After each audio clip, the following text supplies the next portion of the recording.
नमस्कार मित्रों, कैसे हैं आप लोग। आप लोग को आरआरटीसी के ऑनलाइन पाठशाला में हार्दिक स्वागत है। और आज हम फिर से बात करेंगे भारत के संवैधानिक विकास के ऊपर। हमने पिछले वीडियो में देखा था कि भारत का संवैधानिक विकास जो है उसको दो पार्ट में बांटकर बताए थे। एक था ईस्ट इंडिया कंपनी के अंतर्गत और दूसरा था ब्रिटिश क्राउन के अंतर्गत। तो ईस्ट इंडिया कंपनी के अंतर्गत जो भारत का संवैधानिक विकास जो पढ़े उसमें हम देखे थे रेगुलेटिंग एक्ट के बारे में, पिट्स इंडिया एक्ट के बारे में, और कई एक्ट आया था, चार्टर एक्ट का कई सीरीज था उसमें।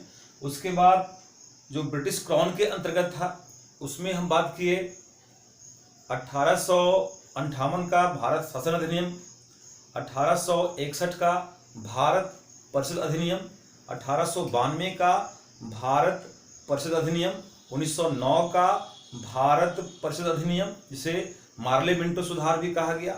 उसके बाद देखिए उसमें 1919 का भारत शासन अधिनियम जिसे मॉन्टेग्यू चेम्सफोर्ड सुधार कहा गया। उसके बाद हम बात किए थे उसमें साइमन कमीशन के बारे में, और आज हम लोग को देखना है भारत शासन अधिनियम 1935 के बारे में। तो देखते हैं आज भारत शासन अधिनियम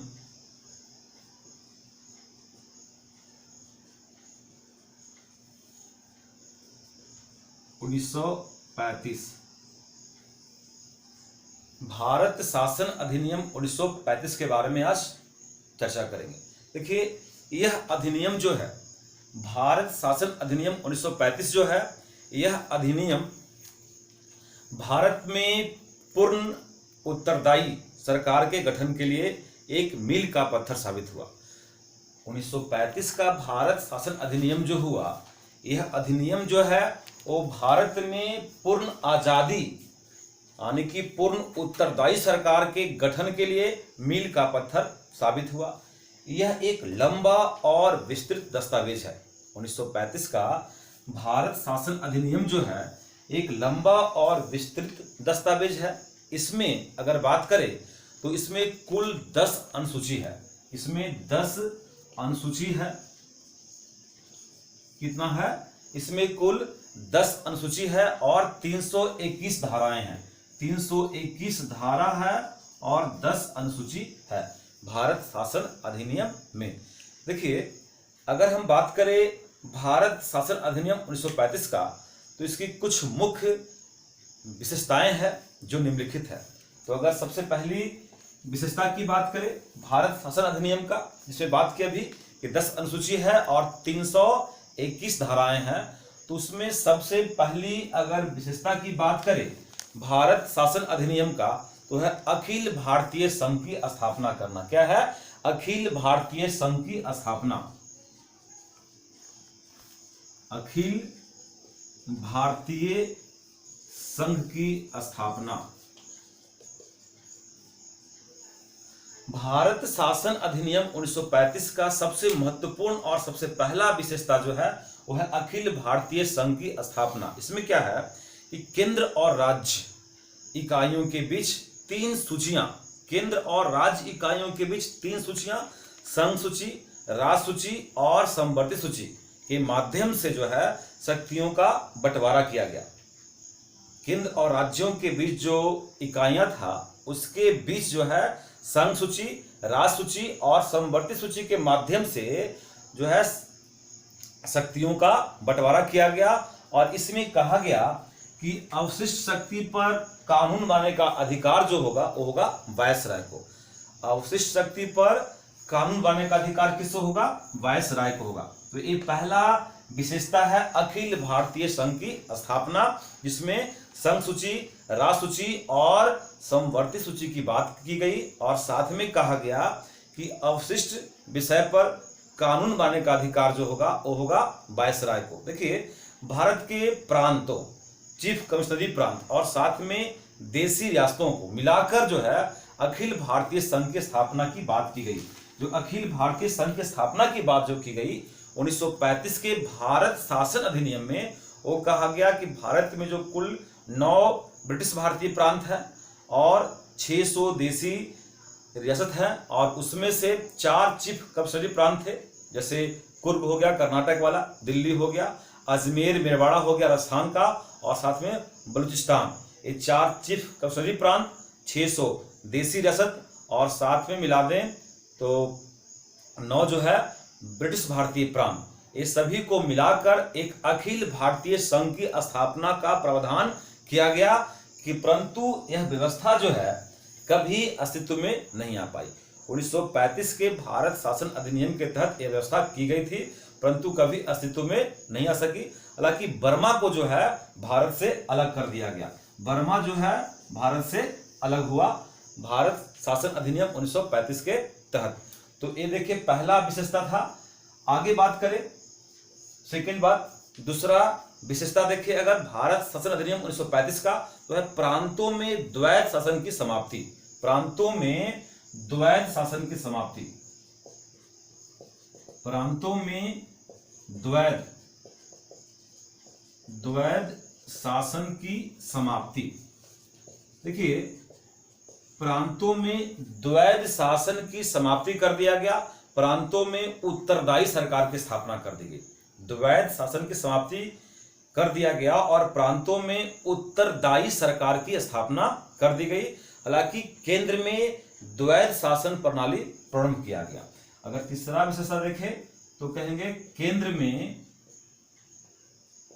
में द्वैध शासन प्रणाली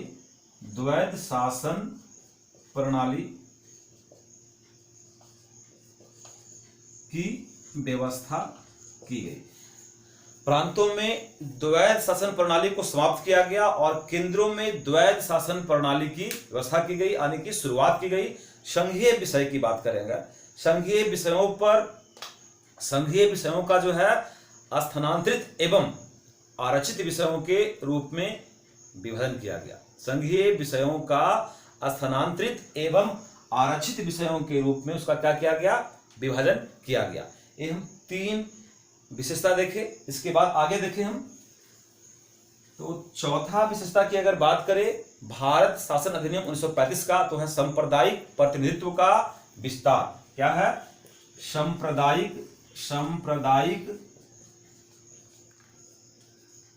प्रतिनिधित्व का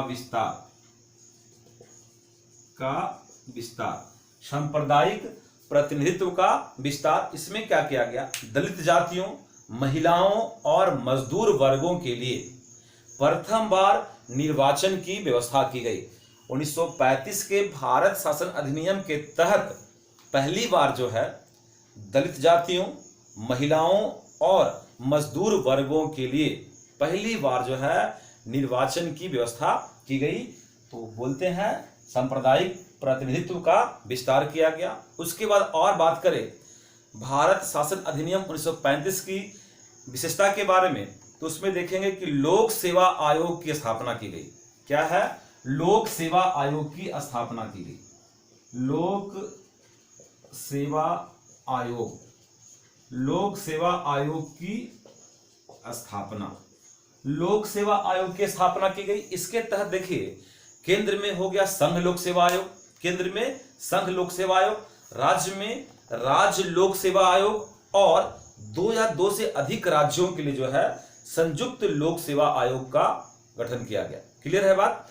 लोक सेवा आयोग की स्थापना की गई। भारत शासन अधिनियम 1935 के तहत ही लोक सेवा आयोग की स्थापना की गई। इसमें संघ के लिए, केंद्र के लिए संघ लोक सेवा आयोग बना, राज्य के लिए राज्य लोक सेवा आयोग बना और साथ में 2 या 2 से अधिक राज्यों के लिए जो है संयुक्त लोक सेवा आयोग की स्थापना की गई। उसके बाद देखें विशेषता में तो संघीय न्यायालय क्या किया गया, संघीय न्यायालय की स्थापना की गई। संघीय न्यायालय की स्थापना की गई, फेडरल कोर्ट की स्थापना की गई। तो इसके तहत 1937 में जो है फेडरल कोर्ट की स्थापना की गई थी, संघीय न्यायालय की स्थापना की गई थी। और इसके प्रथम मुख्य न्यायाधीश जो हुए वो थे सर मॉरिस गवेयर। कौन थे, सर मॉरिस गवेयर। सर मॉरिस गवेयर जो है फेडरल कोर्ट के संघीय न्यायालय के प्रथम मुख्य न्यायाधीश हुए, जिसका स्थापना 1935 के भारत शासन अधिनियम के तहत हुआ था। हुआ कब था? 1937 में। देखिए ये जो फेडरल कोर्ट था, ये फेडरल कोर्ट में जो प्रथम मुख्य न्यायाधीश थे कौन थे? Sir Maurice Gwyer. और इसके अंतिम मुख्य न्यायाधीश जो हुए वे थे हरिलाल जे कानिया। और संघीय न्यायालय के वे चौथे मुख्य न्यायाधीश हुए। संघीय न्यायालय के चौथे और अंतिम मुख्य न्यायाधीश हुए हरिलाल जे कानिया। और साथ ही भारत का जो सुप्रीम कोर्ट हुआ, जो दिल्ली में है वर्तमान में, उस सुप्रीम कोर्ट का प्रथम मुख्य न्यायाधीश हुए हरिलाल जे कानिया। तो संघीय न्यायालय की व्यवस्था की गई। उसके बाद देखें तो रिजर्व बैंक की स्थापना की गई। रिजर्व बैंक की स्थापना जो भी है वो 1935 के भारत शासन अधिनियम के तहत ही किया गया। रिजर्व बैंक की स्थापना देखिएगा, हालांकि रिजर्व बैंक की बात करें तो रिजर्व बैंक के लिए आरबीआई एक्ट पास हुआ था। आरबीआई एक्ट के तहत ही जो है आरबीआई यानी रिजर्व बैंक ऑफ इंडिया का स्थापना किया गया। और यहां पर हम बात कर रहे हैं भारत शासन अधिनियम 1935। तो भारत शासन अधिनियम 1935 के तहत देश की मुद्रा एवं साख नियंत्रण के उद्देश्य से, देश की मुद्रा एवं साख नियंत्रण की उद्देश्य जो है वो भारत में आरबीआई का जो है स्थापना किया गया।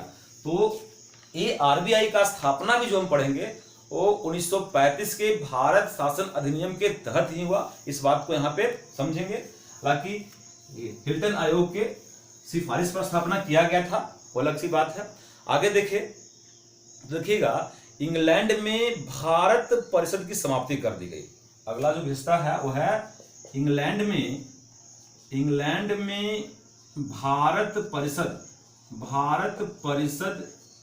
की समाप्ति।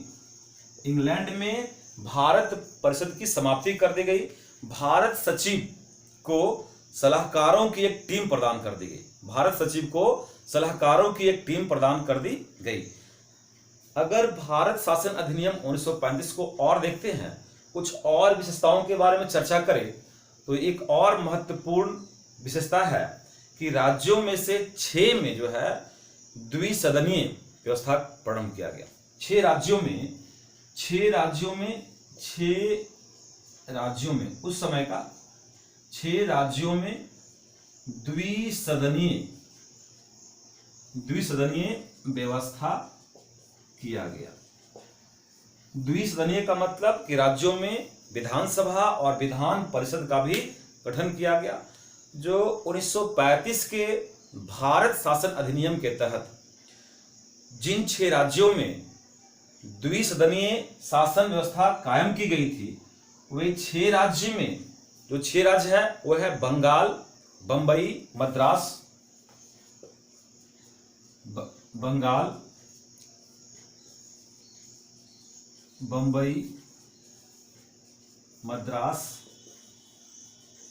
बिहार। देखिए बंबई जो है वर्तमान समय में बंबई 2 भागों में बट गया था 1960 में, महाराष्ट्र और गुजरात में। बंगाल में पश्चिम बंगाल रहा और ये मद्रास जो कि वर्तमान में चेन्नई बन चुका है। और फिर है बिहार। उसके बाद है संयुक्त प्रांत। क्या है? संयुक्त प्रांत और असम। संयुक्त प्रांत और फिर है असम। ये 6 राज्य में जो है भारत शासन अधिनियम 1935 के तहत जो है वहां द्विसदनीय शासन व्यवस्था प्रारंभ की गई। तो यहां पर देखिएगा कि संयुक्त प्रांत जो लिख रहे हैं वो वर्तमान समय में उत्तर प्रदेश है। संयुक्त प्रांत वर्तमान में उत्तर प्रदेश है। तो ये 6 राज्यों में द्विसदनीय शासन व्यवस्था की स्थापना की गई। इसके बाद अगर बात करें 1935 के भारत शासन अधिनियम के बारे में, तो ध्यान दीजिए 1935 के भारत शासन अधिनियम के बारे में पंडित नेहरू ने क्या कहा? पंडित जवाहरलाल नेहरू ने भारत शासन अधिनियम 1935 के बारे में कहा था कि यह जो है इंजन रहित, अनेक ब्रेकों वाली इंजन रहित गाड़ी है। अनेक ब्रेकों वाली इंजन रहित गाड़ी है। और जबकि मोहम्मद अली जिन्ना ने इसे पूर्णतः सड़ा हुआ और मूल रूप से बुरा कहा। अली जिन्ना कहा कि यह पूर्णतः सड़ा हुआ है और मूल रूप से बुरा है, जबकि पंडित नेहरू ने इसे अनेक ब्रेकों वाली इंजन रहित गाड़ी की संज्ञा दी। तो ये था आपका भारत शासन अधिनियम 1935, जिसमें 10 अनुसूचियां और 321 धाराएं थी और उसकी कुछ विशेषताओं के बारे में अध्ययन किए। अब हम बात करते हैं इसके बाद जो आया वो है क्रिप्स मिशन। देखिए क्या है क्रिप्स मिशन। 1935 के भारत शासन अधिनियम के बाद क्या है आपके पास क्रिप्स मिशन। क्रिप्स मिशन 1942 में क्या आया क्रिप्स मिशन। हालांकि 1935 के भारत शासन अधिनियम और क्रिप्स मिशन के बीच में एक और प्रस्ताव जो है ब्रिटिश पार्लियामेंट से आया था, उसे हम कहते हैं अगस्त प्रस्ताव। क्या कहते हैं अगस्त प्रस्ताव। ये अगस्त प्रस्ताव जो है ये 1940 का है। तो एक प्रस्ताव अगस्त प्रस्ताव 1940 में भी आया था। यहां पर देखिए अगर हम बात करें भारतीय संविधान सभा का, तो भारत के पहले व्यक्ति महात्मा गांधी हैं, जिन्होंने 1922 में भारतीय संविधान सभा की मांग की थी 1922 में। और अंग्रेजों ने पहली बार अगस्त प्रस्ताव में ही संविधान सभा की बात को स्वीकार किया था। हालांकि उस बात को महात्मा गांधी वगैरह लोगों ने उसे अस्वीकृत कर दिया, उसे नकार दिया। तो ये अगस्त प्रस्ताव 1940 में आया था। उसके बाद देखिए क्रिप्स मिशन की बात करें तो आया 1942 में। क्रिप्स मिशन कब आया 1942 में। 22 मार्च 1942 को क्रिप्स मिशन भारत आया। कब आया 22 मार्च 1942 को क्रिप्स मिशन जो है भारत आया। यह एक सदस्यीय आयोग था। यह एक सदस्यीय आयोग था और जो सर स्टैफोर्ड क्रिप्स के नेतृत्व में, क्या नाम था सर स्टैफोर्ड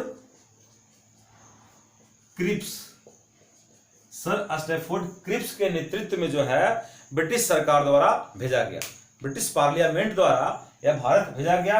क्रिप्स मिशन कब आया 22 मार्च 1942 को भारत आया और यह एक सदस्यीय आयोग था और जो कि सर स्टैफोर्ड क्रिप्स के नेतृत्व में ब्रिटिश पार्लियामेंट द्वारा भारत भेजा गया। देखिए क्रिप्स मिशन की अगर बात करें तो क्रिप्स मिशन के अनुसार ब्रिटिश सरकार चाह रही थी कि एक ऐसे भारतीय संघ का स्थापना किया जाए। ध्यान दीजिएगा, क्रिप्स मिशन के अनुसार ब्रिटिश सरकार एक ऐसे भारतीय संघ की स्थापना करना चाह रही थी जिसकी स्थिति जो है ब्रिटिश सम्राट के अंतर्गत एक पूर्ण औपनिवेशिक स्वराज्य के रूप में होगी और जिसे ब्रिटिश से संबंध यानी कि ब्रिटेन से संबंध विच्छेद करने की भी आजादी होगी। अगर चाहे तो वे यह देश जो है अपना संबंध जो है ब्रिटेन से संबंध विच्छेद भी कर सकता है। और इसमें कहा गया क्रिप्स मिशन में जो 22 मार्च 1942 को आया सर स्टैफोर्ड क्रिप्स के नेतृत्व में, और इसमें कहा गया कि द्वितीय विश्व युद्ध के तुरंत बाद, इसमें सेकंड वर्ल्ड वॉर चल रहा था, तो द्वितीय विश्व युद्ध के तुरंत बाद भारत का संविधान के निर्माण के लिए एक संविधान सभा की स्थापना की जाएगी।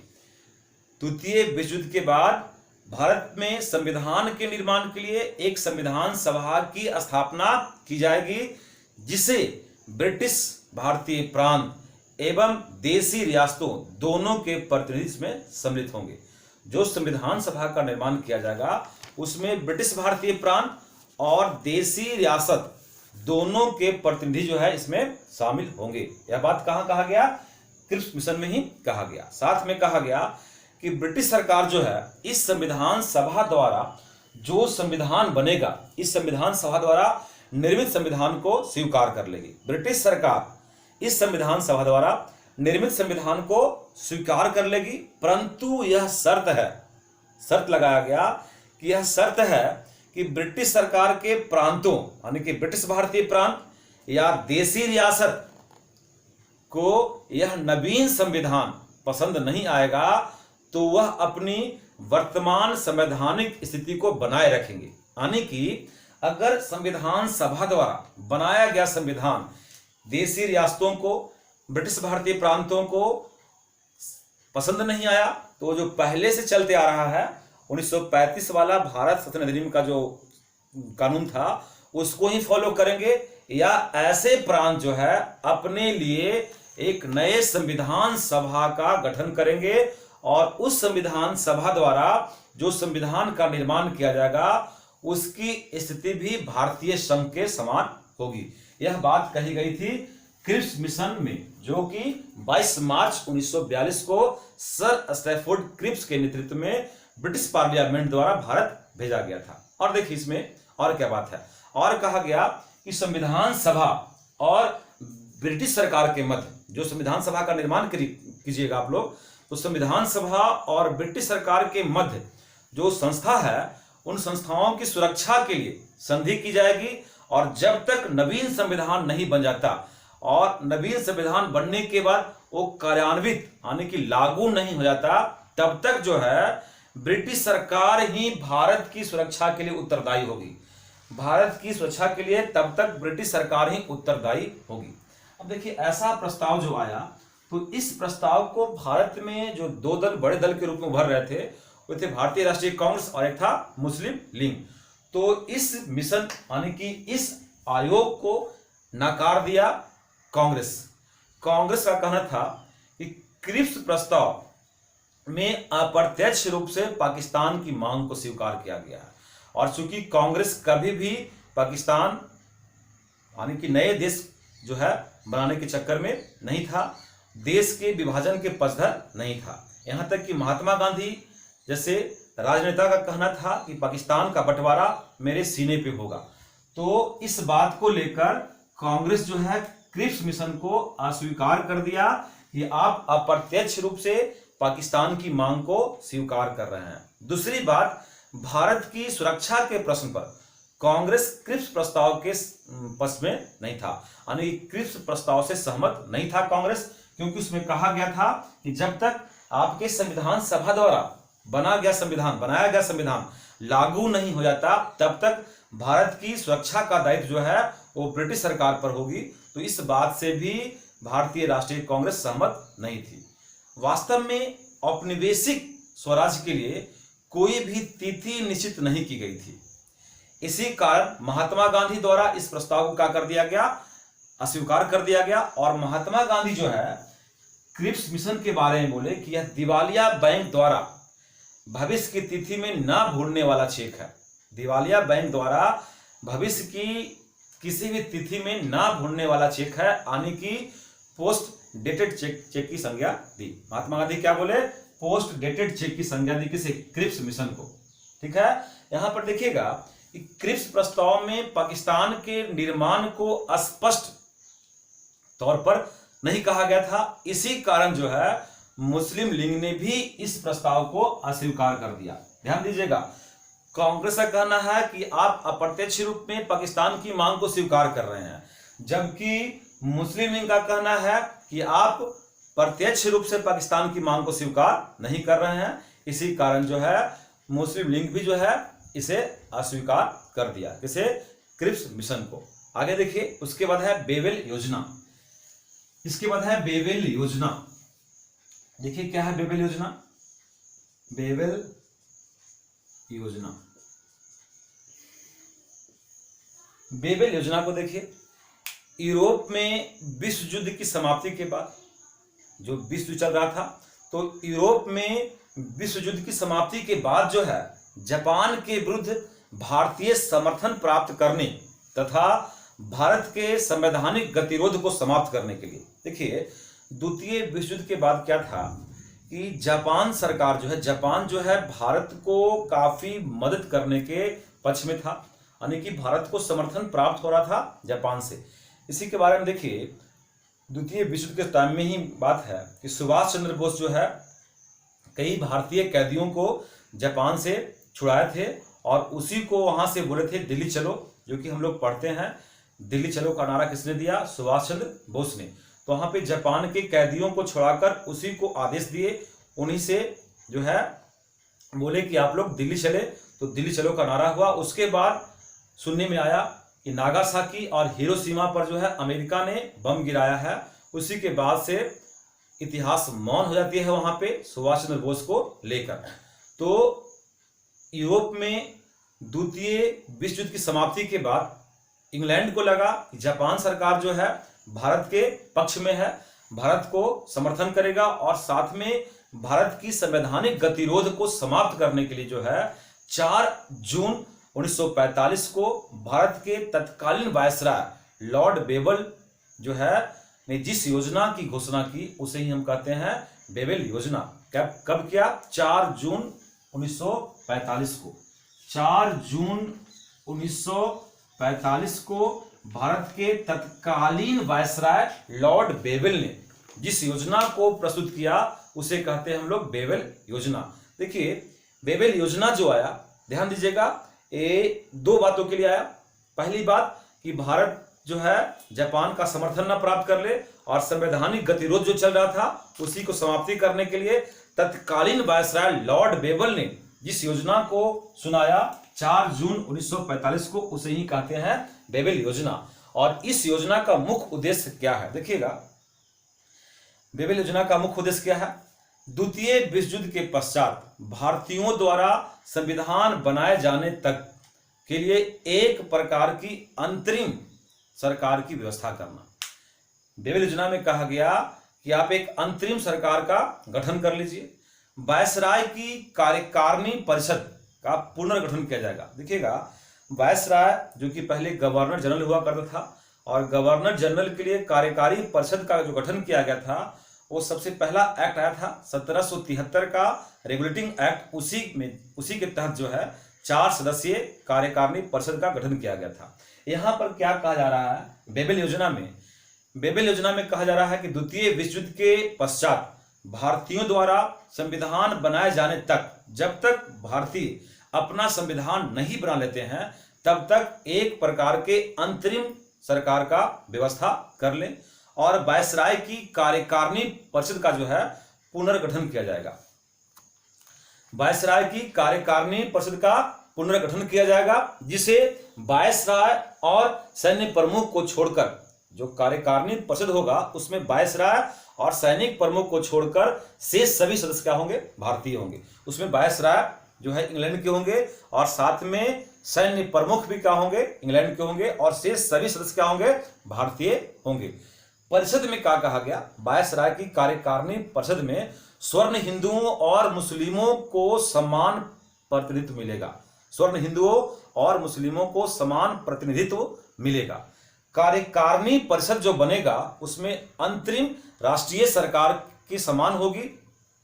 देखिए क्या कहा गया कि जो कार्यकारिणी परिषद बनेगा उसमें अंतरिम राष्ट्रीय सरकार का गठन किया जाएगा और गवर्नर जनरल के वीटो का जो पावर है उसको क्या कर दिया जाएगा?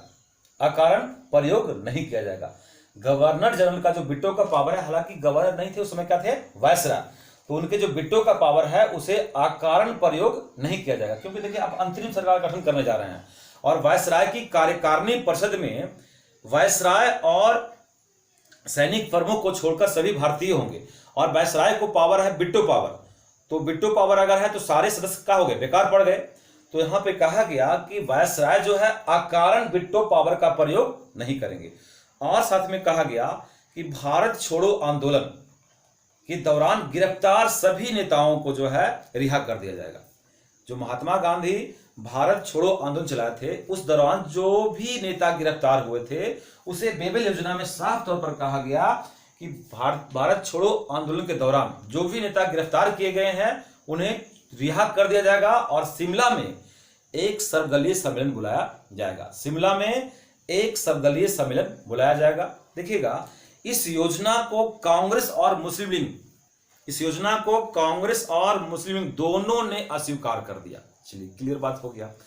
कांग्रेस भी अस्वीकार कर दिया और मुस्लिम लीग भी अस्वीकार कर दिया क्योंकि जहां कांग्रेस ने एक अखंड भारत के लिए आग्रह किया था, कांग्रेस का मन था, एक अखंड भारत का सपना था कांग्रेस का, और जबकि मुस्लिम लीग जो है पाकिस्तान के लिए अपनी मांग पर अड़िग था, अपनी मांग पर अड़ी रही, फलतः बेवल योजना जो है विफल हो गया। यानी कि मुस्लिम लीग भी इसे अस्वीकार कर दिया और दूसरी बात इधर जो है कांग्रेस भी इसे अस्वीकार कर दिया क्योंकि कांग्रेस का सपना है अखंड भारत का और मुस्लिम लीग जो है अपने पाकिस्तान की मांग पे अड़ी रही। इस प्रकार जो है बेवल योजना भी असफल रहा जो 4 जून 1945 को आया। उसके बाद देखिए, चूंकि बेवल योजना में एक बात कहा गया था स्पष्ट तौर पर कि भारत छोड़ो आंदोलन के दौरान जो भी नेता गिरफ्तार हुए हैं उन्हें रिहा कर दिया जाएगा और शिमला में एक सर्वदलीय सम्मेलन बुलाया जाएगा।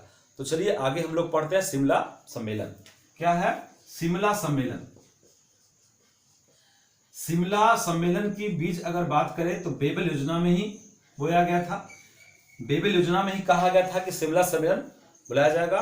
तो शिमला सम्मेलन जो हुआ है वह 25 जून 1945 को 25 जून 1945 को शिमला सम्मेलन हुआ। देखिएगा शिमला सम्मेलन 25 जून 1945 ईस्वी को हुआ। यह शिमला में होने वाला एक सर्वदलीय सम्मेलन था।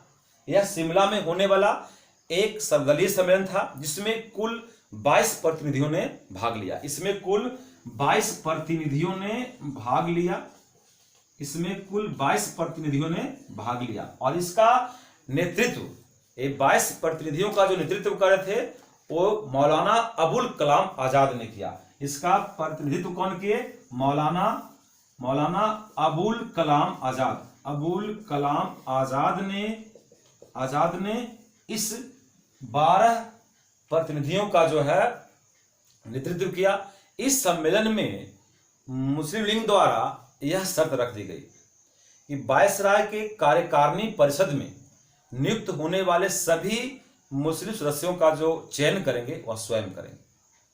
ध्यान दीजिएगा, शिमला सम्मेलन के पहले जो बेबल योजना आया था तो बेबल योजना में कहा गया था कि वायसराय की कार्यकारिणी परिषद में वायसराय और सैनिक प्रमुख को छोड़कर बाकी सभी सदस्य क्या होंगे? भारतीय होंगे और इसमें कांग्रेस और मुस्लिम लीग के समान प्रतिनिधित्व होंगे। तो यहां पर जो शिमला सम्मेलन हुआ, शिमला सम्मेलन में मुस्लिम लीग ने जो है वो शर्त रख दिया कि वायसराय के कार्यकारिणी परिषद में जो भी मुस्लिम सदस्य होंगे, जो भी मुस्लिम प्रतिनिधि होंगे उसका चयन स्वयं कौन करेगी? मुस्लिम लीग करेगी। यह गड़बड़ बात है। तो मुस्लिम लीग का जो यह अतार्किक प्रस्ताव था, इस अतार्किक प्रस्ताव के कारण जो शुरू हुआ था शिमला सम्मेलन 25 जून को, तो 25 जून को शुरू होने वाला शिमला सम्मेलन अंततः जो है 14 जुलाई को चला और असफल रहा। 14 जुलाई तक चला, यानी कि 25 जून से 14 जुलाई तक चलने वाला यह शिमला सम्मेलन जो कि सर्वदलीय सम्मेलन था वो अंततः असफल रहा। सिर्फ कारण मुस्लिम लीग द्वारा मांग की गई कि वायसराय की कार्यकारिणी परिषद में जो भी मुस्लिम प्रतिनिधि होंगे उसका चयन स्वयं मुस्लिम लीग करेगी। इस कारण जो है शिमला सम्मेलन भी असफल रहा, जो चला कब से कब तक? 25 जून से रहकर 14 जुलाई तक 1945 में। उसके बाद देखिए आया कैबिनेट मिशन। क्या है? Cabinet mission. देखिए उसके बाद आया आपका कैबिनेट मिशन। कैबिनेट मिशन के द्वारा ही जो है भारतीय संविधान सभा का गठन किया गया था। संविधान सभा का एक वीडियो, 2 वीडियो पहले से अपलोड कर चुके हैं, उसको भी आप लोग देख सकते हैं। लेकिन यहां पर देख रहे हैं कैबिनेट मिशन कब आया है? 1946 में, 1946 में आया है कैबिनेट मिशन। देखिएगा ब्रिटिश प्रधानमंत्री सर क्लेमेंट एटली थे। जिस समय कैबिनेट मिशन आया उस समय इंग्लैंड के, ब्रिटेन के प्रधानमंत्री जो लेबर पार्टी के थे उनका नाम है क्लेमेंट एटली। क्या नाम है? क्लेमेंट एटली। क्लेमेंट एटली ब्रिटिश प्रधानमंत्री हैं, लेबर पार्टी के हैं। ब्रिटिश प्रधानमंत्री क्लेमेंट एटली ने 22 जनवरी 1946 को, ध्यान दीजिएगा 22 जनवरी 1946 को क्लेमेंट एटली ने 22 जनवरी 1946 को भारत में चल रहे राजनीतिक गतिरोध को दूर करने के लिए, भारत में चल रहे राजनीतिक गतिरोध को दूर करने के लिए एक उच्च स्तरीय कैबिनेट मिशन भेजने का निर्णय लिया। हालांकि यह निर्णय है ब्रिटिश पार्लियामेंट द्वारा, इंग्लैंड के प्रधानमंत्री जो है क्लेमेंट एटली द्वारा यह निर्णय लिया गया 22 जनवरी 1946 को कि भारत में जो राजनीतिक गतिरोध चल रहा है उसको रोकने के लिए, उसे दूर करने के लिए एक उच्च स्तरीय कैबिनेट मिशन भेजने का निर्णय लिया गया। देखिए कैबिनेट का मतलब ही होता है मंत्रिमंडल। तो ब्रिटिश पार्लियामेंट द्वारा यह निर्णय लिया गया था 22 जनवरी 1946 को कि हम एक उच्च स्तरीय कैबिनेट मिशन जो है भारत भेजेंगे। कैबिनेट मिशन में जो सदस्य थे वो 3 सदस्य हैं, 3 स्तरीय सदस्यीय है संस्था। इसमें देखिएगा पहला सदस्य sir Stafford Cripps. Sir Stafford Cripps एक क्रिप्स मिशन वाले हैं, सर स्टैफोर्ड क्रिप्स। दूसरे सदस्य हैं A B Alexander. A B de Villiers पढ़ेगा, ए बी अलेक्जेंडर। और तीसरा सदस्य जो है वो अध्यक्ष भी है, तीसरा सदस्य जो है वो अध्यक्ष भी है सर पैथिक लॉरेंस। क्या नाम है उनका? Sir Pethick Lawrence. Sir Pethick Lawrence. तो कैबिनेट मिशन के 3 सदस्य हुए, sir Stafford Cripps, A B Alexander और सर पैथिक लॉरेंस। और सर पैथिक लॉरेंस की अध्यक्षता में ही एक उच्च स्तरीय कैबिनेट मिशन को भारत भेजने का प्रस्ताव जो है इंग्लैंड के प्रधानमंत्री क्लेमेंट एटली ने लिया था। ठीक है, अब देखिए इस मिशन द्वारा 16 मई 1946 को एक योजना प्रस्तुत की गई। कब की गई योजना प्रस्तुत? 16 मई 1946 को इस मिशन द्वारा, उच्च स्तरीय कैबिनेट मिशन द्वारा एक योजना प्रस्तुत की गई, जिसमें प्रमुख प्रावधान क्या क्या है उसके बारे में सुनिए, ध्यान दीजिएगा।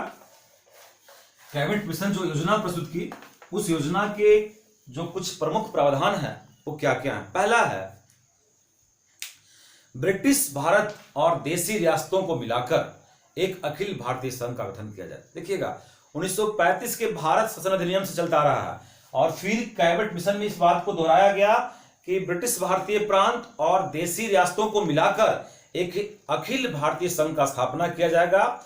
विदेश, देखिए क्या क्या, विदेश रक्षा और संचार विभाग को छोड़कर, विदेश रक्षा और संचार इस संघ के अधीन होगा और इसके लिए जो धन एकत्र करने का अधिकार जो होगा वो संघ को होगा। कौन कौन सा? विदेश रक्षा और संचार इस संघ के पावर में आएगा और सभी देशी राष्ट्रों को और ब्रिटिश भारतीय प्रांतों को मिलाकर एक संगठित भारत का निर्माण किया जाए, ऐसा बात कहा गया कैबिनेट मिशन योजना में। देखिएगा इसमें और क्या कहा गया कि संघ की अपनी कार्यपालिका और विधान पालिका होगी। संघ की अपनी कार्यपालिका होगी, अपनी विधान पालिका होगी, जिसे ब्रिटिश भारत और देशी रियासतों के प्रतिनिधि शामिल होंगे। जो विधायिका होगी और कार्यपालिका होगी उसमें ब्रिटिश भारतीय प्रांत से और देशी रियासतों से प्रतिनिधि इसमें शामिल होंगे।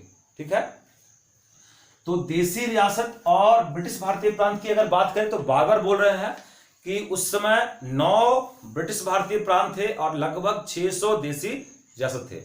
तो इन सभी रियासतों से और ब्रिटिश भारतीय प्रांतों से प्रतिनिधि की बात की गई कैबिनेट मिशन में। उसके बाद देखिए भारतीय संविधान के निर्माण के लिए, भारतीय संविधान के निर्माण के लिए अप्रत्यक्ष चुनाव प्रणाली के आधार पर, अप्रत्यक्ष चुनाव प्रणाली के आधार पर एक संविधान सभा का गठन की जाएगी। यह बात कहां कहा गया था? कैबिनेट मिशन में कहा गया कि अप्रत्यक्ष चुनाव के आधार पर एक संविधान सभा की गठन की जाएगी और इस संविधान सभा में कुल 389 सदस्य होंगे। कुल कितना सदस्य होंगे? 389 सदस्य होंगे। यह बात बोला कैबिनेट मिशन में कुल 389 सदस्य होंगे, जिसमें से 93 सदस्य जो होंगे वो होंगे देशी रियासत से। देशी रियासत से कितने होंगे? 93 सदस्य। और फिर 292 जो होंगे वो होंगे ब्रिटिश भारतीय प्रांत से। 292 कहां से होंगे? ब्रिटिश भारतीय प्रांत से। ब्रिटिश भारतीय प्रांत से कितने होंगे? 292 और प्लस 4 जो बच गए वो होंगे चीफ कमिश्नरी प्रांत से। चीफ कमिश्नरी प्रांत से कितने होंगे? 4। तो यह बात जो है 389 का जो आंकड़ा दिया वो दिया है कौन? कैबिनेट मिशन का। अगर आपसे पूछा जाए कि भारतीय संविधान सभा गठन जो है किस योजना के तहत हुआ, तो कैसे हुआ? कैबिनेट मिशन के तहत हुआ। 389 का आंकड़ा किसने दिया? कैबिनेट मिशन ने दिया। किस आधार पर दिया? तो कैबिनेट मिशन कहा कि प्रत्येक 10 लाख पे एक सदस्य चुने जाएंगे, प्रत्येक 10 लाख पे एक सदस्यों का चयन किया जाएगा संविधान सभा के सदस्य के रूप में, और लगभग उस समय 40 करोड़ की आबादी होगी। इसी कारण जो है 389 का आंकड़ा लिया गया। अब देखिए यहाँ पर 4 चीफ कमिश्नरी प्रांत है, 12 बता रहे हैं। ये 4 चीफ कमिश्नरी प्रांत कौन कौन है? एक है दिल्ली, दूसरा है कुर्ग, एक कुर्ग जो है कर्नाटक में पड़ता है, फिर है अजमेर, मेरवाड़ा ये राजस्थान में पड़ता है, और चौथा है बलूचिस्तान। क्या है? बलूचिस्तान। ये 4 चीफ कमिश्नरी प्रांत है, दिल्ली, कुर्ग कर्नाटक, अजमेर मेरवाड़ा राजस्थान का, और बलूचिस्तान, ये 4 चीफ कमिश्नरी प्रांत थे। तो 389 का आंकड़ा दिया गया किसके द्वारा? कैबिनेट मिशन के द्वारा। देखिए सदस्यों की संख्या की अगर बात करें, जो 389 का आंकड़ा दिया, तो साथ में क्या कहा कि संविधान सभा में महिला सदस्यों की संख्या 15 होगी। महिला सदस्य कितना होंगे? 15। देखिए महिला सदस्य की संख्या कितना है? 15। अगर पूछा जाए कि संविधान सभा में महिला सदस्यों की संख्या कितनी थी, तो होगा 15। परंतु अगर पूछा जाए कि संविधान सभा की पहली बैठक जो हुई थी 9 दिसंबर 1946 को, तो उसमें महिला सदस्यों की संख्या मात्र 9 थी, मात्र 9 महिला। साथ में अगर बात किया जाए कि संविधान सभा में कुल महिला की संख्या कितना है? 15। तो उसमें एकमात्र मुस्लिम महिला थी जिसका नाम था बेगम अयाज रसूल। क्या नाम है? बेगम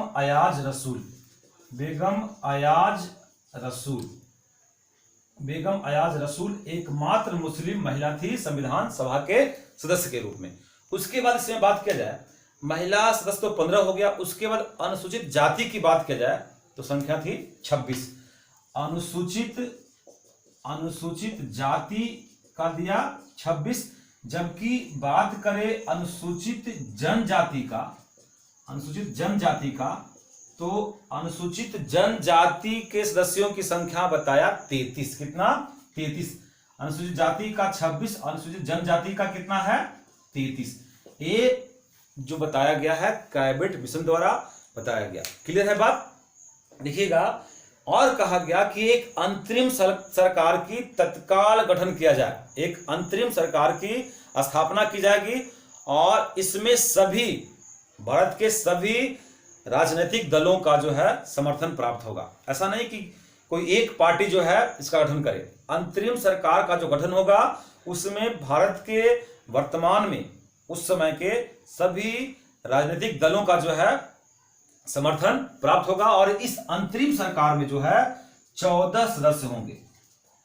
कैबिनेट मिशन संविधान सभा को क्लियर किया, उसके साथ ही अंतरिम सरकार के गठन की बात की, और उसमें कहा कि भारत में एक अंतरिम सरकार का गठन किया जाएगा और इसमें सभी राजनीतिक दल का समर्थन प्राप्त होगा, और इसमें 14 सदस्य होंगे। कितना होगा? 14, जिसमें 6 सदस्य होंगे कांग्रेस के, 5 होंगे मुस्लिम लीग के, 6 कांग्रेस के, 5 मुस्लिम लीग के, और 1 सदस्य होंगे एग्लो इंडियन, 1 सिख और 1 पारसी। 6 5 11 और 3 14। 14 सदस्य की बात की, जिसमें 6 कांग्रेस के, 5 मुस्लिम लीग के, 1 एंग्लो इंडियन, 1 सिख और 1 पारसी होंगे। ऐसा बात कहा गया। देखिए, अब इस मिशन को कैबिनेट मिशन द्वारा जो योजना प्रस्तुत की गई, इस योजना को महात्मा गांधी जो है, महात्मा गांधी क्या बोले, महात्मा गांधी के अनुसार जो है यह योजना उन परिस्थितियों में ब्रिटिश सरकार द्वारा प्रस्तुत की जा सकने वाली सर्वश्रेष्ठ योजना बताया गया। महात्मा गांधी बोले कि अभी तक ब्रिटिश सरकार, ब्रिटिश पार्लियामेंट द्वारा जितना भी योजना पेश किया गया है, प्रस्तुत किया गया है, उन सभी योजनाओं में यह योजना सर्वश्रेष्ठ है और इस योजना को स्वीकार कर लिया गया। अब देखिए, अब इस योजना के तहत संविधान सभा भी बनेगा और साथ में अंतरिम सरकार का गठन भी किया जाएगा। तो यहां पढ़ते हैं हम लोग अंतरिम सरकार का गठन। कैबिनेट मिशन द्वारा ही अंतरिम सरकार का गठन किया गया, जिसमें बात किया गया है कि 14 सदस्य होंगे, जिसमें 6 कांग्रेस के होंगे, 5 मुस्लिम लीग के होंगे, एक एंग्लो इंडियन होंगे, एक पारसी होंगे और एक सिख होंगे। तो अब पढ़ना है अंतरिम सरकार का गठन। अंतरिम सरकार का गठन देखिएगा 24 अगस्त 1946 को 24 अगस्त 1946 को पंडित नेहरू के नेतृत्व में पहली बार अंतरिम सरकार का गठन किया गया। कब किया गया? 24 अगस्त 1946 को पंडित नेहरू के अगुवाई में पहली बार अंतरिम सरकार का गठन किया गया। देखिएगा इसमें मुस्लिम लीग ने भागीदारी नहीं ली। अंतरिम सरकार का जो गठन हुआ कैबिनेट मिशन के आधार पर, उसमें कहा गया था कि 14 सदस्यों में से 5 सदस्य मुस्लिम लीग के होंगे, परंतु इस अंतरिम सरकार में जिसका गठन 24 अगस्त 1946 को हुआ पंडित नेहरू के नेतृत्व में, इसमें मुस्लिम लीग ने भाग नहीं लिया। परंतु पंडित नेहरू 2 सितंबर 1946 को 2 सितंबर 1946 को 11 अन्य सदस्यों के साथ जो है अंतरिम सरकार में शपथ लेते हैं। 11 अन्य सदस्यों के साथ अंतरिम सरकार में शपथ लेते हैं। तो 11 अन्य सदस्य एक खुद हो गए, कितना हो गए? 13, यानी कि 13 सदस्यों के साथ शपथ लेते हैं। जबकि इसमें 3 मुस्लिम सदस्य भी शामिल थे। 3 मुस्लिम शामिल थे, बट वे तीनों के तीनों कांग्रेस के थे, न कि मुस्लिम लीग के। ध्यान दीजिएगा, अंतरिम सरकार का गठन कब हुआ? 24 अगस्त 1946 को पंडित नेहरू के नेतृत्व में। और अंतरिम सरकार में मुस्लिम लीग जो है भागीदारी भाग नहीं लिया, बट अंतरिम सरकार जो है पंडित नेहरू सहित 11 अन्य सदस्यों के साथ जो है 2 सितंबर 1946 को शपथ लेते हैं। और इसमें 3 मुस्लिम शामिल है, जो कि तीनों जो है मुस्लिम लीग के नहीं है, यानी कि उन तीनों मुस्लिम सदस्यों का संबंध मुस्लिम लीग से नहीं है। आगे बात कीजिए इसमें 26 अक्टूबर 1946 26 अक्टूबर 1946 को जो है एक ड्रामा हुआ, और उस नाटक के तहत क्या हुआ कि मुस्लिम लीग भी जो है इस अंतिम सरकार में शामिल हो गया। मुस्लिम लीग भी कह रहा है अब हम भी शामिल होंगे अंतरिम सरकार में। देखिए मुस्लिम लीग को कैबिनेट मिशन में ही कहा गया था कि 14 सदस्यों में से 5 आपका होगा, लेकिन पहले शामिल नहीं हुआ। उसके बाद 26 अक्टूबर 1946 को मुस्लिम लीग भी जो है इस अंतरिम सरकार में शामिल हो गया। और उसका उद्देश्य क्या था? मुस्लिम लीग को अंतरिम सरकार में शामिल होने का उद्देश्य क्या था? पहले क्यों नहीं शामिल हुआ, बाद में क्यों शामिल हुआ? उसका उद्देश्य था कि परिषद के भीतर रहकर पाकिस्तान की मांग के लिए लड़ना। अगर हम बाहर रहेंगे तो पाकिस्तान की मांग तो करेंगे, लेकिन उतना कारगर नहीं होगा जितना सरकार में रहकर करेंगे। तो सरकार में रहकर, यानी कि कार्यकारिणी परिषद के अंदर रहकर और पाकिस्तान की मांग के लिए हम लड़ाई करेंगे। इसलिए जो है मुस्लिम लीग जो है 26 अक्टूबर 1946 को अंतरिम सरकार में शामिल हुआ। अब देखिए पहले से ही 13 है, अब मुस्लिम लीग मांग कर रहा है कि हमारा 5 सदस्य चाहिए। तो जो पहले 3 मुस्लिम थे वो तीनों मुस्लिमों को जो है सरकार से हटा दिया गया और 5 सदस्य मुस्लिम लीग के मिलाकर शामिल हो गए सरकार में। तो अंतरिम सरकार के सदस्य वायसराय की कार्यकारिणी परिषद के सदस्य थे। इस परिषद के अध्यक्ष माउंटबेटन थे। अध्यक्ष कौन है? माउंटबेटन। अध्यक्ष है माउंटबेटन। अंतरिम सरकार के अध्यक्ष कौन है? माउंटबेटन है। अध्यक्ष है माउंटबेटन, और जबकि उपाध्यक्ष है पंडित नेहरू। अध्यक्ष है माउंटबेटन और उपाध्यक्ष है पंडित जवाहरलाल नेहरू। अंतरिम सरकार में जो पहले देखे बात की कि उसमें 3 मुस्लिम शामिल हुए थे, वो तीनों मुस्लिम जो कि मुस्लिम लीग के सदस्य नहीं थे, उन तीनों के स्थान पर 26 अक्टूबर 1946 को मुस्लिम लीग के 5 सदस्यों को शामिल कर लिया गया। अब 3 हटाइएगा तो हो जाएगा वो 10, और फिर हो जाएगा 9 और फिर 5 14। तो 3 मुस्लिम को हटा दिया गया और 5 सदस्य मुस्लिम लीग के उसमें जोड़ दिया गया। और 9 दिसंबर, आगे बात करें तो 9 दिसंबर 1946 को संविधान सभा की पहली बैठक हुई। संविधान सभा की पहली बैठक हुई। फिर ड्रामा। संविधान सभा की पहली बैठक में मुस्लिम लीग शामिल जो है नहीं हुआ। इसी पे विंस्टन चर्चिल ने कहा था कि संविधान सभा के बारे में कि यह एक ऐसा विवाह है जिसकी दुल्हन ही गायब है। तो 9 दिसंबर 1946 को जो संविधान सभा की पहली बैठक हुआ उसमें फिर से मुस्लिम लीग ने बहिष्कार कर दिया। देखिए, मुस्लिम लीग द्वारा संविधान सभा का लगातार बहिष्कार को देखते हुए ब्रिटिश सरकार ने यह निर्णय लिया कि संविधान सभा का जो निर्णय होगा वो मुस्लिम बहुल क्षेत्रों में नहीं होगा। लगातार मुस्लिम लीग जो है संविधान सभा का बहिष्कार कर रहा था। इस लगातार बहिष्कार को देखते हुए ब्रिटिश पार्लियामेंट द्वारा यह निर्णय लिया गया कि संविधान सभा द्वारा जो भी निर्णय लिया जाएगा वो मुस्लिम बहुल क्षेत्रों में लागू नहीं होगा।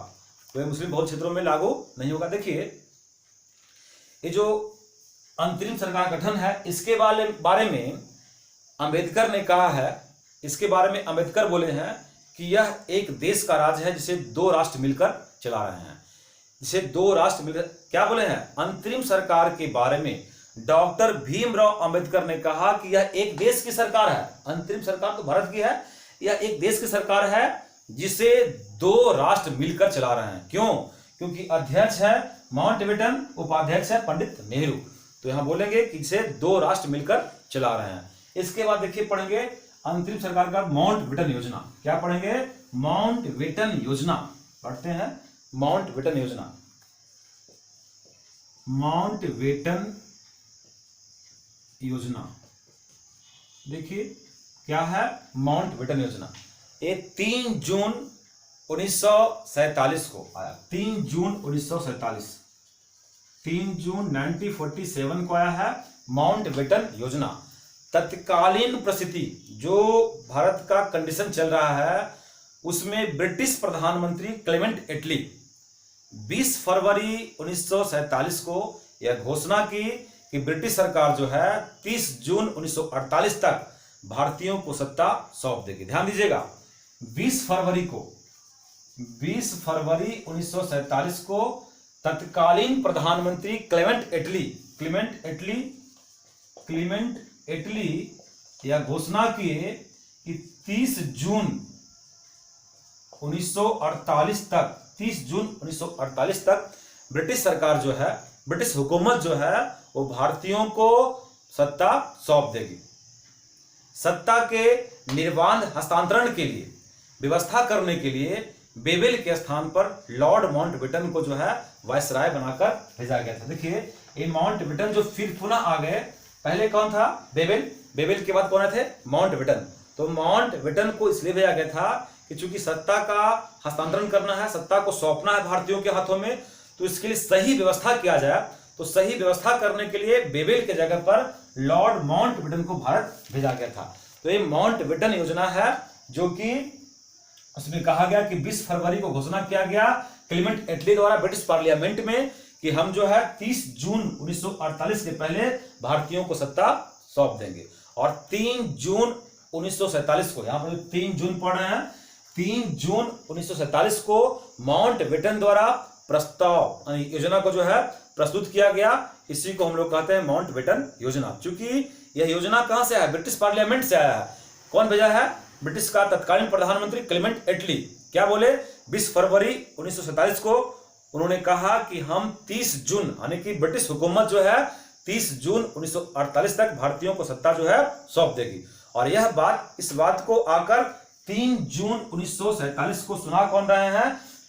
Lord Mountbatten. इसी का इस योजना को कहा गया माउंटबेटन योजना कहा गया। और इस योजना का यानी कि माउंटबेटन योजना की अगर बात करें तो इसकी प्रमुख बिंदु पर विचार करें तो क्या है? देखिए, इसमें क्या क्या बात कहा गया। पहला बात, इसमें कहा गया कि भारत का विभाजन भारतीय संघ और पाकिस्तान में इस योजना के अनुसार कर दिया जाएगा। यानी कि अगर बात करें कि पाकिस्तान का विभाजन किस योजना के अंतर्गत हुआ तो बोलेंगे माउंटबेटन योजना के अंतर्गत। बेबेल नहीं, अगस्त प्रस्ताव नहीं, क्रिस प्रस्ताव नहीं, यानी कि माउंटबेटन योजना के तहत हुआ। यानी कि पाकिस्तान का बंटवारा जो विभाजन हुआ वो किसके तहत हुआ? माउंटबेटन योजना के तहत हुआ। तो पहली बात कि विभाजन कर दिया जाए। दूसरा बिंदु देखिए, इस पे माउंटबेटन योजना का दूसरा मुख्य बिंदु देखिए, इसमें क्या कहा गया? कहा गया कि इन राज्यों की सीमा निश्चित करने के लिए पूर्व पश्चिमोत्तर सीमा प्रांत और असम के सिलहट जिले में, पूर्व पश्चिमोत्तर प्रांत और असम के सिलहट जिले में, असम के सिलहट जिले में क्या किया जाएगा कि जनमत संग्रह कराया जाएगा। और जनमत संग्रह कराकर सिंध प्रांत के विधानसभा में वोट द्वारा यह निश्चित किया जाएगा। क्या बात कर रहे हैं? सिंध प्रांत जनमत संग्रह कहां कराया जाएगा? असम के सिलहट जिले में। असम के सिलहट जिले में जनमत संग्रह कराकर और सिंध प्रांत के विधानसभा में वोट द्वारा यह निश्चित किया जाएगा कि वह किसके साथ मिलना चाहते हैं। क्योंकि पहली बिंदु देखिए हम कि विभाजन स्पष्ट कर दिया गया। माउंटबेटन योजना में भारत और पाकिस्तान का विभाजन जो है स्पष्ट कर दिया गया है। उसके बाद कौन सा क्षेत्र का कौन सा जिला किसके तरफ जाना चाहता है, इसके लिए जनमत संग्रह कराया जाएगा और साथ में ही सिंध प्रांत के विधानसभा में वोट द्वारा यह निश्चित किया जाएगा कि कौन सा जिला किसके साथ रहना चाहता है। दूसरी बात, बंगाल पंजाब में हिंदू एवं मुस्लिम बहुसंख्यक जिलों में, बहुसंख्यक यानी कि पंजाब और बंगाल का जो हिंदू और मुस्लिम बहुसंख्यक जिला है, बंगाल और पंजाब की बात करें, देखिए पंजाब इस तरफ हो गया इधर की बात और बंगाल इधर, जो पाकिस्तान बनने वाला है वर्तमान में बांग्लादेश है। तो बंगाल के कुछ जिला के लिए और पंजाब के कुछ जिला के लिए कहा गया कि जिलों की प्रांतीय विधानसभाओं के सदस्यों की जो है अलग अलग बैठक बुलाई जाए। बंगाल और पंजाब के प्रांतीय विधानसभाओं के सदस्यों का अलग अलग बैठक बुलाया जाए और उनसे अलग अलग कोई भी पक्ष में मिलने की बात पर जिक्र किया जाए। वे जिस ओर मिलना चाहे उस ओर उन्हें मिलने की छूट दे दी जाए। कहां की बात कर रहे हैं? पंजाब और बंगाल प्रांत के जिलों की बात कर रहे हैं कि जिस तरफ वो मिलना चाहते हैं इस तरफ वो मिल जाए। फिर देखिए माउंटबेटन योजना की अगली बिंदु की बात करें और कुछ महत्वपूर्ण तथ्यों पर विचार करें। उसमें है कि संविधान सभा 2 भागों में बंट जाएगी। संविधान सभा 2 भागों में बंट जाएगी, जो अपने अपने राज्यों के लिए संविधान तैयार करेगी। जो कैबिनेट मिशन के तहत जो संविधान सभा बनी उसमें माउंटबेटन योजना में कहा गया कि संविधान सभा 2 भागों में बंट जाएगी और दोनों संविधान सभा अपने अपने राज्यों के लिए संविधान का निर्माण करेगी। अपने अपने राज्यों के लिए संविधान का निर्माण करेगी और दोनों राज्यों को डोमिनियन स्टेट यानी कि अधिराज्य का दर्जा प्रदान किया जाएगा। दोनों राज्यों को, भारत और पाकिस्तान को, दोनों को डोमिनियन स्टेट का दर्जा प्रदान किया जाएगा। ये भी क्वेश्चन आता है कि भारत और पाकिस्तान को डोमिनियन स्टेट की दर्जा किस योजना के तहत दिया गया? क्या बोलेंगे? माउंटबेटन योजना के तहत क्या कहा गया? डोमिनियन स्टेट का दर्जा दिया जाएगा। संविधान सभा 2 भागों में बंट जाएगी और दोनों अपने अपने राज्यों के लिए संविधान का निर्माण करेगी और दोनों राज्यों को डोमिनियन स्टेट यानी अधिराज्य का दर्जा प्रदान किया जाएगा। उसमें कहा गया और देशी रियासतों की यह स्वतंत्रता होगी। देशी रियासतों की यह स्वतंत्रता होगी, वे जिनके साथ चाहे मिल जाए या अपना स्वतंत्र अस्तित्व बनाए रखे। देशी रियासतों की यह आजादी दी गई कि वे चाहे तो पाकिस्तान में मिल जाए, वे चाहे तो भारत में मिल जाए या चाहे तो स्वतंत्र स्थिति अपने आप को बनाए रखे। इस योजना को कांग्रेस और मुस्लिम लीग दोनों ने स्वीकार कर लिया। ठीक है, तो माउंटबेटन योजना को कांग्रेस भी और मुस्लिम लीग भी दोनों ने स्वीकार कर लिया। ठीक है, इसके बाद हम बात करेंगे भारतीय स्वतंत्रता अधिनियम 1947 के बारे में। देखिए क्या है भारतीय स्वतंत्रता अधिनियम 1947। भारतीय स्वतंत्रता अधिनियम 1947, भारतीय स्वतंत्रता अधिनियम 1947। इसमें क्या कहा गया? देखिए माउंटबेटन योजना के अनुसार यह अधिनियम 4 जुलाई 1947 को ब्रिटिश संसद में प्रस्तुत किया गया। ब्रिटिश संसद में प्रस्तुत किया गया कब? 4 जुलाई 1947 को। देखिए 3 जून 1947 को माउंटबेटन योजना पेश किया गया था, लेकिन इधर से जब कांग्रेस और मुस्लिम लीग दोनों ने माउंटबेटन योजना को स्वीकार कर लिया। तो माउंटबेटन योजना के अनुसार जो अधिनियम बना, भारतीय स्वतंत्रता अधिनियम 1947 1947, इस योजना को ब्रिटिश पार्लियामेंट में कब पेश किया गया? 4 जुलाई 1947 को पेश किया गया। ध्यान दीजिए, माउंटबेटन योजना को स्वीकार करने के बाद जो अधिनियम बना, भारतीय स्वतंत्रता अधिनियम 1947, इस अधिनियम को ब्रिटिश पार्लियामेंट में कब पेश किया गया है? 4 जुलाई 1947 को, 4 जुलाई 1947 को ब्रिटिश संसद में पेश किया गया और 18 जुलाई 1947 को इसे स्वीकृति मिल गई। 18 जुलाई 1947 को इसे स्वीकृति भी मिल गई। किसे? भारतीय स्वतंत्रता अधिनियम 1947 को। और इस अधिनियम में क्या क्या बात किया गया था उसको देखिए। पहला बात था कि 15 अगस्त 1947 को भारत और पाकिस्तान दोनों स्वतंत्र अधिराज्यों की स्थापना की जाएगी, यानी कि डोमिनियन स्टेट की स्थापना की जाएगी। देखिए, जब 4 जुलाई को पेश किया गया होगा और 18 जुलाई को पास हो रहा है, तो इसमें इस बात का चर्चा हुआ होगा, क्योंकि ब्रिटेन के प्रधानमंत्री क्लेमेंट एटली ने कहा था 20 फरवरी 1947 को कि हम 30 जून 1948 के पहले सत्ता सौंप देंगे। और यहां बात कहा जा रहा है 15 अगस्त 1947 को ही भारत को क्या कर दिया जाएगा? आजाद कर दिया जाएगा। तो इस बात पर चर्चा हुई होगी। क्या है पहला बिंदु? 15 अगस्त 1947 को भारत और पाकिस्तान दोनों को स्वतंत्र डोमिनियन स्टेट के रूप में स्थापित कर दिया जाएगा। दूसरी बात, प्रत्येक अधिराज्य में एक गवर्नर जनरल होगा जिसकी नियुक्ति इंग्लैंड का सम्राट करेगा। पाकिस्तान में भी एक गवर्नर जनरल होगा और हिंदुस्तान में भी होगा। दोनों जगह एक एक गवर्नर जनरल होगा जिसकी नियुक्ति ब्रिटेन का सम्राट द्वारा किया जाएगा। तीसरी बात, दोनों राज्यों की संविधान निर्मात्री सभाओं को अपने राज्यों के लिए संविधान बनाने का अधिकार दे दिया जाएगा। चौथी बात, दोनों देशों के लिए अलग अलग संविधान सभा का गठन किया जाएगा तथा वर्तमान संविधान सभा ही नए संविधान बनाने एवं लागू होने तक विधानमंडल के रूप में 1935 के एक्ट के तहत कार्य करेगी।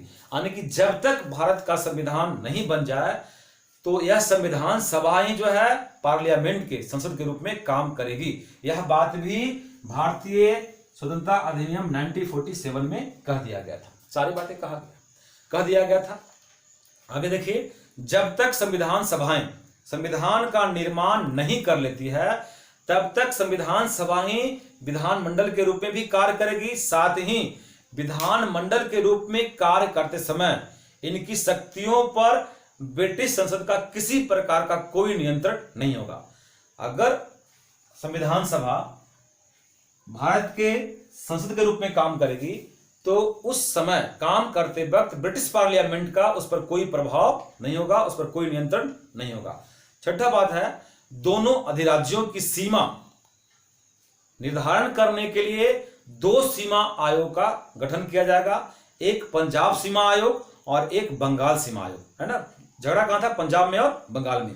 एक पंजाब सीमा आयोग, एक बंगाल सीमा आयोग। और इस सीमा आयोग के अध्यक्ष जो बनेंगे वे सर रेडक्लिफ होंगे। कौन बनेंगे? सर रेडक्लिफ होंगे। तो यहां तक की बात हम लोग देखें, भारत के संवैधानिक विकास की यात्रा देखें, किस प्रकार भारत के संविधान जो है संविधान सभा बना। और संविधान सभा से संबंधित 2 वीडियो हम पहले ही अपलोड कर चुके हैं। और ये रहा आपका 2 वीडियो, एक पहला कल एक वीडियो अपलोड किए हैं भारत का संवैधानिक विकास का, और ये आज रहा जिसमें 1935 के भारत शासन अधिनियम से हम लोग बात किए भारतीय स्वतंत्रता अधिनियम 1947 तक का। और यहां तक हम देख लिए कि संविधान सभा का गठन कर दिया गया। संविधान सभा को यह भार दिया गया कि जब तक भारत का संविधान लागू नहीं होता तब तक संविधान सभा ही जो है भारत के संसद के रूप में कार्य करेगी। और जब संविधान सभा संसद के रूप में कार्य करेगी तो उस पर ब्रिटिश पार्लियामेंट का कोई प्रभुत्व, जो कोई प्रभाव उस पर नहीं रहेगा। और साथ में कहा गया कि 2 सीमा आयोग बनाया जाएगा, पंजाब सीमा आयोग और बंगाल सीमा आयोग। और इस सीमा आयोग के अध्यक्ष कौन होंगे? सर रेडक्लिफ, जिन्होंने भारत और पाकिस्तान का बंटवारा में सीमा रेखा का निर्धारण भी किया था। तो आज के लिए इतना ही। हम अगले वीडियो में अगर बात करें पॉलिटिकल साइंस के ऊपर, तो हम देखेंगे कि किस प्रकार बंटवारा हुआ, बंटवारे में देशी रियासत जो है किस प्रकार जो है भारत के पक्ष में गए, कौन से रियासत जो है पाकिस्तान के पक्ष में गए, किस प्रकार जूनागढ़, हैदराबाद और जम्मू कश्मीर को सरदार वल्लभ भाई पटेल और बीपी मेनन के प्रयास से जो है मिलाया गया। सरदार वल्लभ भाई पटेल जो कि भारत के प्रथम उप प्रधानमंत्री रहे, गृह मंत्री भी रहे, और बीपी मेनन जो कि प्रधानमंत्री पंडित जवाहरलाल नेहरू के सरकार में रक्षा मंत्री के पद पर रहे हैं। तो इन सब के बारे में हम बात करेंगे अगले वीडियो में। तब तक इतना ही। थैंक यू, धन्यवाद। आप वीडियो को लाइक करें, शेयर करें और सब्सक्राइबर की संख्या को बढ़ाने की कोशिश करें ताकि अन्य विद्यार्थियों को भी इसका बेनिफिट मिल सके।